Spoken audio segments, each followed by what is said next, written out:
मेरे हाथ में ये जो 100 रुपये का नोट है, ये वही नोट है जो हम सबकी जेब में होता है। ये आरबीआई की ओर से जारी किया जाता है।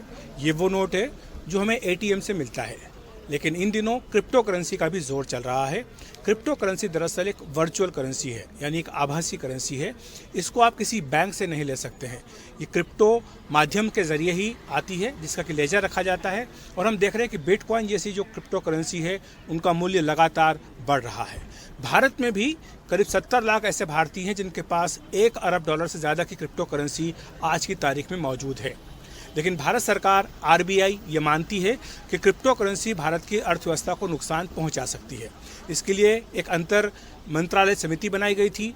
आरबीआई की भी अपनी खुद की एक रिपोर्ट बनी है और इन तमाम रिपोर्ट में ये सिफारिश की गई थी कि अगर क्रिप्टो करेंसी से भारतीय अर्थव्यवस्था को बचाना है तो न सिर्फ प्राइवेट क्रिप्टो करेंसी पर हमको पाबंदी लगानी होगी, बल्कि हमें अपनी खुद की भी एक क्रिप्टो करेंसी लानी होगी।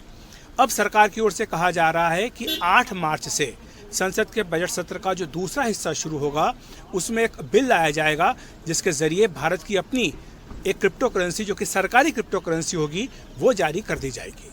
ये जाहिर सी बात है कि डिजिटल होगी, रुपए में होगी, लेकिन आपको तमाम नियमों का पालन करना होगा। इसमें यह भी कहा गया है, यह प्रावधान भी रखा गया है कि कोई भी व्यक्ति इसे एक्सचेंज नहीं कर पाएगा। दूसरी महत्वपूर्ण बात यह कि अगर आपके पास कोई प्राइवेट क्रिप्टो करेंसी होगी तो आपके ऊपर पेनल्टी भी लग सकती है। ये तमाम ऐसे प्रावधान हैं जो इस नए कानून में होने जा रहे हैं। वित्त राज्य मंत्री अनुराग ठाकुर ये कह चुके हैं कि भारत सरकार इस दिशा में गंभीरता से विचार कर रही है। पिछले हफ्ते उन्होंने संसद में इस बारे में जानकारी दी थी। स्पष्ट किया था कि भारत अपनी खुद की क्रिप्टो करेंसी जल्दी ही लाने जा रहा है। तो ये जल्दी ही क्रिप्टो करेंसी आएगी और कोशिश सरकार की यही है कि इससे जो आज की तारीख में चाहे बिटकॉइन हो या दूसरे तरह की क्रिप्टो करेंसी हो, इससे अर्थव्यवस्था को अगर कहीं नुकसान पहुंच रहा है तो उस पर लगाम कसी जा सके। और यही कारण है कि भारत ने अपनी खुद की क्रिप्टो करेंसी लाने का फैसला किया है। संसद भवन से अखिलेश शर्मा, एनडीटीवी इंडिया।